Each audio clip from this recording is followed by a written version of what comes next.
Hello neighbors, my name is Brad here at eTrailer, and today we're taking a look at installing the Air Lift LoadLifter 5000 Ultimate Rear Air Helper Bags on a 2025 Ford F-250 Super Duty.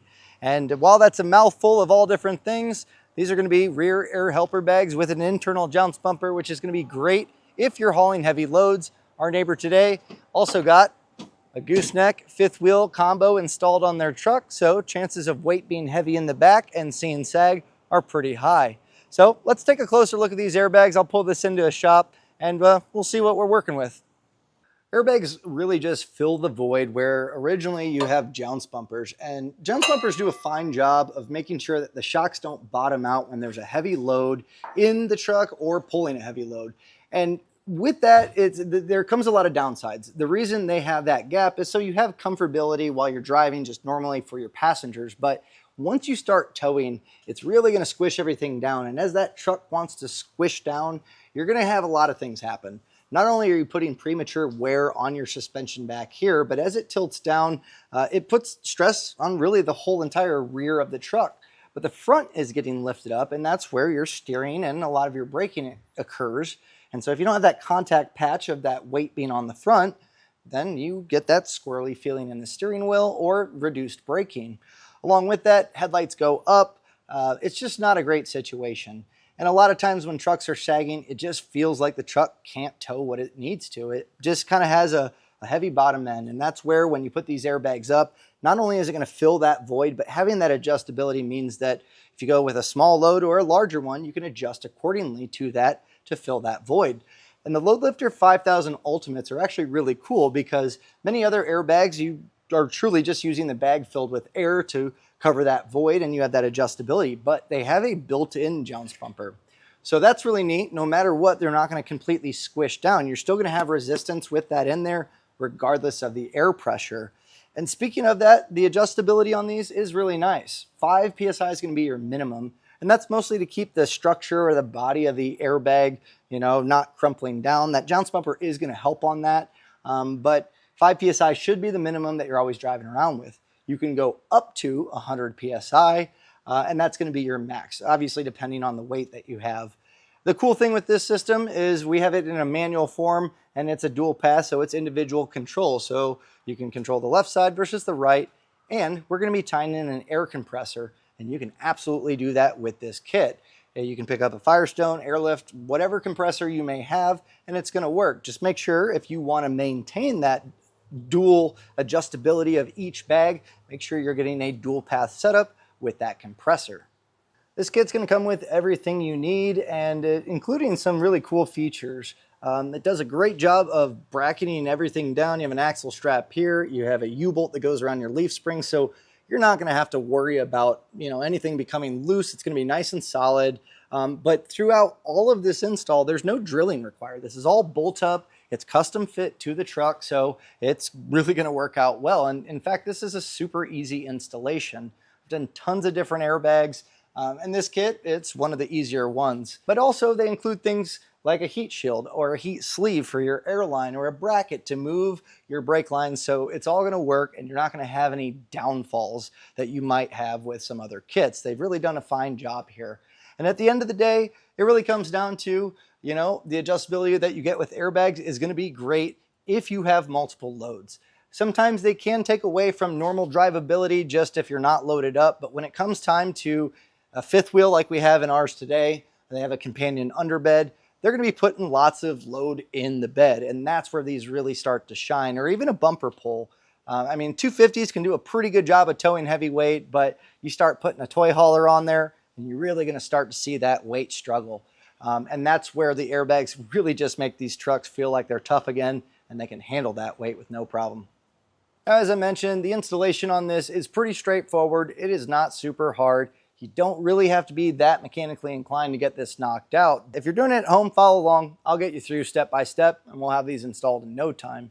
But if you don't have the place, the time, the tools, or even the want to do this install by yourself, but you still want to fix the sag on your truck when you're towing, you can find someone close to you by using our dealer locator. We're going to have dealers across the US, someone close to you that can install these bags and get you out on the road. And I think it's going to make your towing experience a lot better. Once you get it installed, whether you do it or you have someone do it, send us some pictures of the finished product. We'd love to see neighbors out on adventures, using their vehicles and the products we have, out making memories. So feel free to share those. Any tips, comments, tricks, whatever you come up with, we'd love to hear from you. But in terms of the installation, let's hop into that. That way we can get these installed right now. Before we begin our installation, I do recommend making sure that you jack up the vehicle, because we are going to need to get some space in between the suspension. So having it unsprung is going to make it a lot easier to get our whole assembly up. So with that in mind, make sure you chalk up your front tires. And if you're doing it on the ground, a floor jack is generally going to be good enough. You can raise it on the hitch to be able to raise that up. You're also going to want to get your spare tire out of the way. It's really going to open up space for us to be able to work. And the first step to actually begin the installation is going to be removing our factory jounce bumpers. And looking at the jounce bumpers installed, you'll see the gap that we have here. And that's how far this truck has to squat down before bottoming out. So when we put our airbags in this same spot, it's really going to fill that void, so it really doesn't have a chance to compress down and sag. And to get this removed, we're going to grab a 15mm socket and remove the nuts. Now, all the steps that I'm going to tell you are pretty much going to be a mirror on the other side. So once you get one side done, just repeat on the other unless otherwise stated.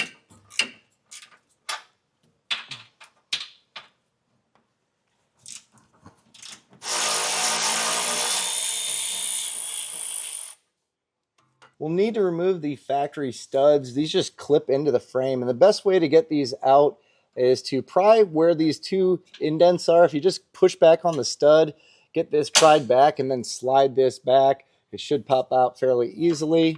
Same thing goes for this one. And then there's new clips included in our hardware, and we're going to grab those and put them in place. And just make sure that you have the flap down so it's pretty well flush. And you're just going to slide this in.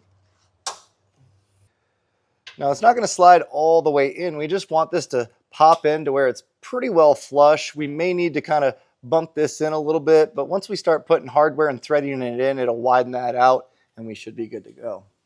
Now we'll be bolting up our upper mounting plate, and while it's a universal shape for each side, the way that you have it orientated is going to be very specific to each side. So working on our passenger side, we'll have the elongated portion. It should face towards the cab. And then this smooth notch here by the two holes should be towards the inside of the frame. On the driver's side, it's just going to be a reverse of that, but still this will be towards the inside and elongated towards the front. So we'll get this in place, and we're going to be using these button head screws. So we'll thread them through the elongated hole and this lower hole into those new mounts that we just put in. And then we'll just thread this in and try to keep those clips in place. So we got this one started, and just a few threads should get you there. Now we'll get this one started as well. Now you may notice that it is struggling to kind of line up directly. If you need to, you can push the clips in a little bit. You can wedge a flathead and just pry just enough for these threads to get started. And as I mentioned, once they're in place and tightened down, it's going to spread them out to where they're going to clip into the frame just fine. Now before we get this all tightened and torqued down, we need to grab our small carriage bolts, and we're going to drop these into place in all four corners.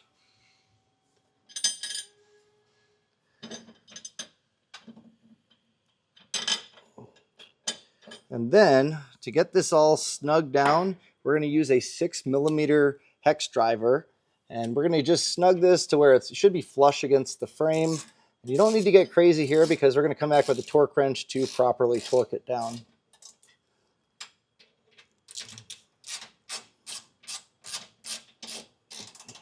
Now we'll use that same 6mm with our torque wrench. Torque settings are found in the instruction manual, and we'll be using one for quite a few of the steps, so make sure you have one of these handy. Now if you need one, we have them available here at eTrailer. You can generally go to an auto parts store and rent one for free, but this is going to make sure that long term these airbags are going to stay in place without being over tightened. Now as we get further along, eventually our airbags are going to be right in this area, and we want to make sure that we have space for it all. So they've included a bracket that's going to go on this portion, and that's going to hold our ABS line. This is all of our brake stuff. but it's going to get in the way here. So you can pry this out using a trim panel tool. We'll first get this one popped out and then work your way up. And then on our bracket that's located on the axle, there's going to be a lower clip here as well as an upper one. So we're going to want to pop those out. And what we can do is pull this down a little bit. We're going to try to make as much space as we can here. With those all popped off, eventually they're going to be bolting up to this bracket. But something I've learned just doing previous installs, I really like to get all of the airbag assembly in place and then we can do this afterwards. That way we have plenty of mobility with our wire harness and then we know that we can get this mounted up with no issues. We're going to begin the assembly of the airbags, and what we'll do is grab one of the bags, and we're going to be doing double, so it's important to keep a driver's side and passenger side as you assemble them. First thing you'll do is grab a roll plate and look for the side with the 3 brass fittings. This open one is where our swivel air connection is going to go, and thread this on by hand until it's tight, and then you'll grab a 1/2 inch open end ratchet, and we're going to do 1.5 turns. So there's 1, there's a 1/2. Now I've already assembled our passenger side, so it's going to mirror each other, so that's why it's important as you're assembling these to make sure that you keep them to where they're going to be driver and passenger side specific, because a lot of these are going to be universal, but having it set up to where it's going to fit on the truck is going to be key. So this top plate, this is our passenger side. So again, the air fitting is going to sit in the middle. So this bracket, we're going to bolt this up, and this raised portion, that's going to go towards the front of the vehicle. So we'll line this all up, and then we're going to grab our fine threaded bolts, put a split washer and a flat washer on there, and then we'll thread this in.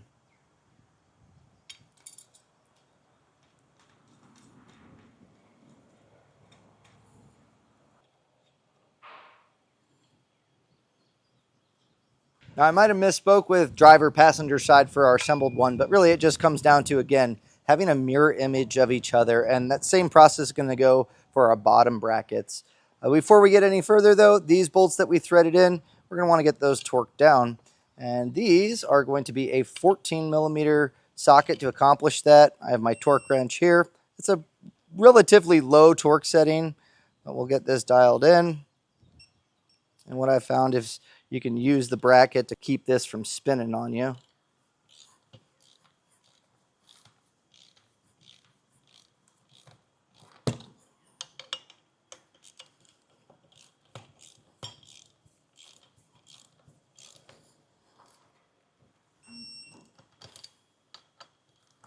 Now our lower bracket, we're going to slide in our large carriage bolts before we get it mounted up, and you'll see our tabs facing down. These are going to drop into the 2 holes, carriage bolt squares that are lined up here, and this is going to go on the bottom of the bag, but it's important to make sure these bent down flanges are going to be on the opposite side of the air fitting. So just kind of keeping this all in line. We do need to put a roll plate in place as well, so you can drop that in. And then we'll take our lower bracket, and this is going to be our black hex head screws. So we're going to thread those in.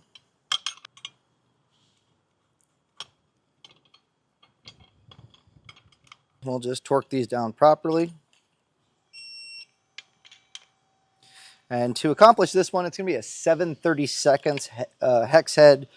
So if you have that, that's going to be your best bet for the torque wrench.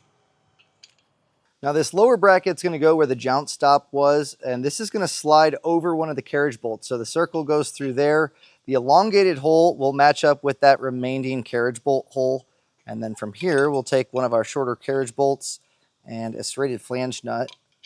And we're going to hand tighten this. We want to make sure that it's going to pretty well hold in place, but also allow us to have some adjustability. So just snug that down by hand, and that should be enough. Now, if you haven't got your lifting device in place, now's the time to do that, because as I raise this up, I'm not going to be lifting the truck completely up, but this is taking all of the weight off of the unsprung suspension, which just opens up that window for us to drop that entire assembly in. So it's going to make it a lot easier for those to squeeze in by giving us as much space as possible. Now I'm going to get ready to put up our passenger assembly, and just like the driver's side, this also has a spot. Now it doesn't have a new bracket, but I am going to pop off our line here, and it depends. Sometimes with these hard lines, you really don't want this to chafe on that on the threads there on our carriage bolt. So for now, I'm just going to unclip this and move this out of the way lightly. And to get your assembly in, just slide this back plate of their bracket. You'll see that this should kind of slide in near the leaf spring pack. So if it's tight, you can compress the bag by hand and slide this in. And what we're looking for is this inset to go around our leaf springs. And this should sit pretty well flush against the back here. Now this bottom bracket may move around a little bit, but you can see why we popped this out. And what we can do is squeeze your bag down and get those carriage bolts up top aligned with our bracket. And because it's raised up, it's very possible it's not going to drop into place, but make sure that this is flush back, and then our bracket should kind of fit into here. That's why we left it loose, and this is what we're looking for. So we'll go ahead and get the other side in place just like this. To really draw this against it, we're going to grab our U-bolt, and this is going to go around the leaf spring stack, and we're going to put this through the top holes on both sides, so make sure that you have that aligned properly. And to finish this up, we have a flat washer and then a nylon lock nut, and we're going to put that on both sides. We're going to start to snug this down, but we're going to go one side to the other and just kind of even it out. You don't want to just start snugging down on one side and then draw it in. It's going to make it uneven. So what we're really looking for is a nice even tightening of this. So I'll grab my socket and then just start working at these.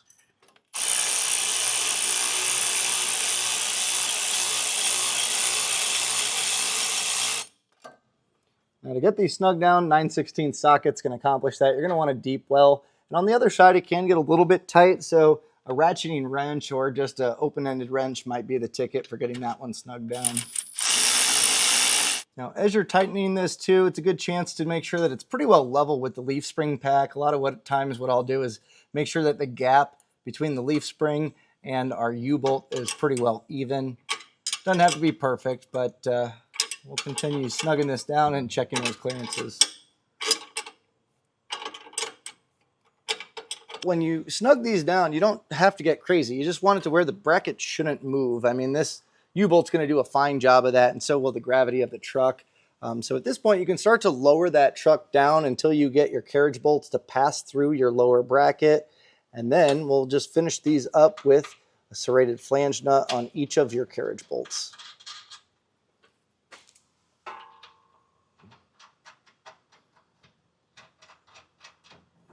With those nuts all in place, you may still need to lower this down a little bit for it to compress it down, but we'll tighten and torque those down with a 14mm socket. So we'll go through and get these all torqued down properly.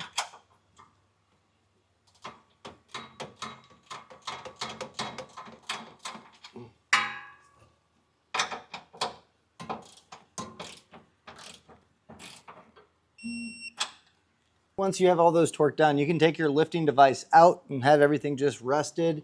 And at this point, we'll take our axle strap, and this is going to slide up over those carriage bolts that we had. We're going to try to get these pretty well parallel with the U-bolts on our leaf spring pack, and that's why we popped this out. So you can see if this hard line is going to rub against this, we don't want damage long term. You can lightly bend this brake line out of the way to where it's not going to make contact. With the axle strap kind of holding in place, we'll feed up a flat washer, and then we're going to be doing nylon lock nuts. So I'm just going to get this started here to hold this in place, and then we'll get our other side on. Now I hold this down as I tighten it, and a 9/16 deep well socket's going to get us pretty far, but we are going to run out of room here. So you can snug this all the way down with the 9/16. And you can see I've run out of room here.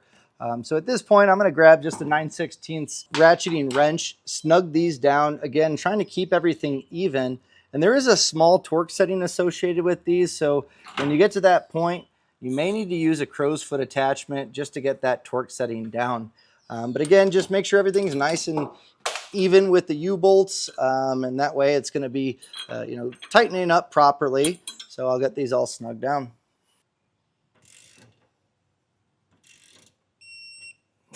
Everything's tightened in place, and this is how it should look. This bottom plate, as you've probably noticed, was to adjust it and get it exactly sitting properly. But now that it's in its home spot and everything looks good, we can use a 14mm socket to torque down this nut.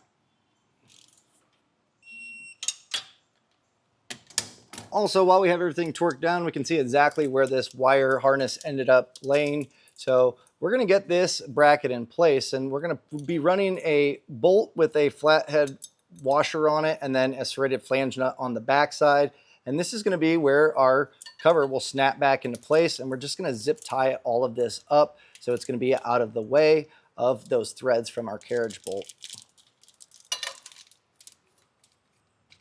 I'll just move this out of the way for now.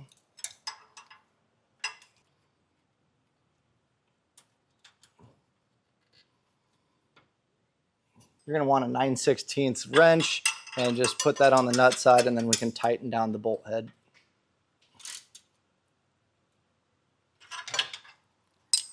I'm just putting a couple zip ties here to keep everything out of the way.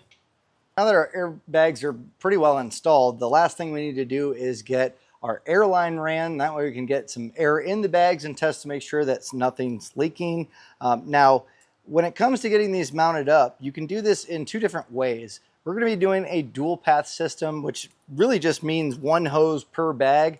And that way you have individual control. So if you have a load that's slightly heavier on the other side, you can adjust for that. We're leveling this out. If you have like an in-bed camper, it does become nice for that. Now, if you wanted a single path where one Schrader valve will equally distribute that pressure, you can absolutely do that by picking up a T-fitting.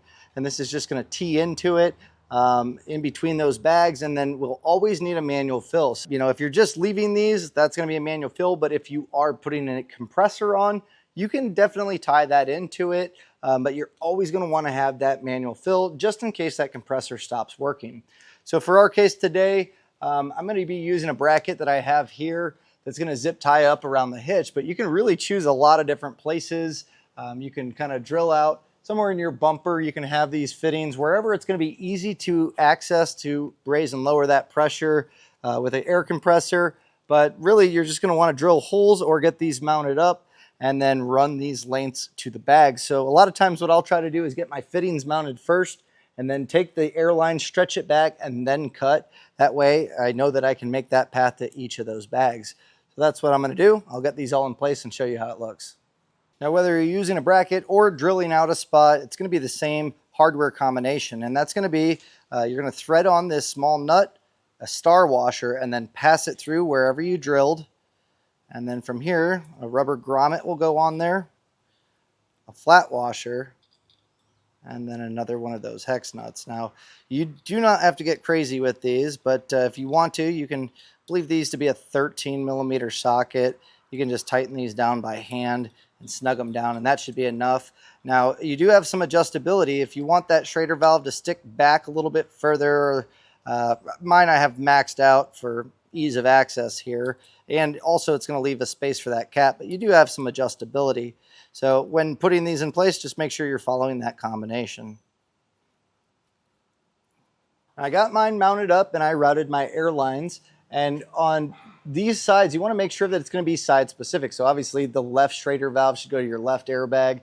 And so this I just routed up, made my way to the factory wire loom and just zip tied this up, making sure it's not going to get caught on anything, and then push that into our push connect fitting. Now you should get a little resistance and then it'll drop in, but give it a quick tug. It shouldn't pull out. And as far as cutting the airlines, I do recommend using a tubing cutter. Ours is just essentially a razor blade on a hard surface, but this is going to make sure you get a nice, clean, squared up cut. If you use a pair of side cutters or something like that, it can cause an almond-like shape, and generally that's going to be a source of a leak if you are going to have one. Now, looking at our passenger side, this one I routed up and just kind of made my way along the rear cross member that we have here before making my way to the inside of the frame. And before plugging in, you'll see this sleeve. This is included in the kit. Slide that onto the airline and put it closest to the exhaust. So it's going to be roughly in this area. That's just going to prevent heat from damaging our line. And then we also have a heat shield that we're going to be putting in place. Before we put the heat shield in place, I want to put some air in the bags, test to make sure that we don't have any leaks, and then we can fix that without that being in the way. So grab your air chuck and we can just put pressure in the bags. Doesn't matter the pressure, just under 100, but more or less just get air in the system. And we're going to listen audibly, but also put some soapy water on all of our connections, and that'll really tell us if we have any small leaks occurring.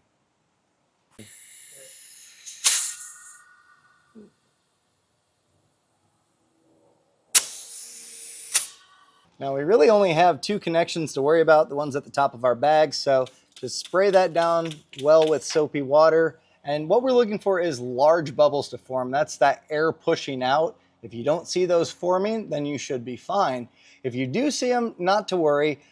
Bleed out the pressure from the Schrader valve. That way, you're not going to be having a bunch of air coming out. But then you can push on the collar and undo this. It's kind of like a Chinese finger trap. You'd push that collar in and then you can pull this out. Normally, reseating the airline will help maybe make a fresh cut with that tubing cutter, or if it's coming from the fitting, only a few turns. You don't want to over tighten a brass fitting, that can damage it. So if you don't have any leaks, then at this point we can get our heat shield up, and I'll show you how to do that, and then we're pretty well good to go. Bent the tabs. We want to make sure that we have a spot that our hose clamps can go around the exhaust. So just putting a bend here and then putting a tab out. We can also bend this to contour the exhaust. So I'm going to have mine roughly about here. And you want to make sure that you have at least a gap of where your hand can go in. But really this will help protect all of that airline that's there. So I'm going to just slightly bend this to the exhaust. And then I'll take our hose clamps and we're going to wrap this around the exhaust. Just make sure that it's sitting on that tab. And then we can tighten down this hose clamp and then we'll put one at the top.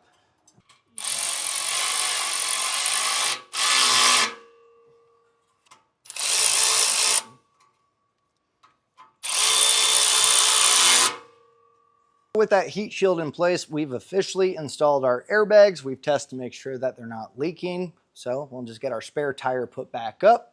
We can hook up to our trailer, adjust the pressure in our bags, and start enjoying the new experience with the Air Lift LoadLifter 5000 Ultimate Rear Air Helper Bags on 2025 Ford F-250 Super Duty. My name's Brad. Thanks for watching.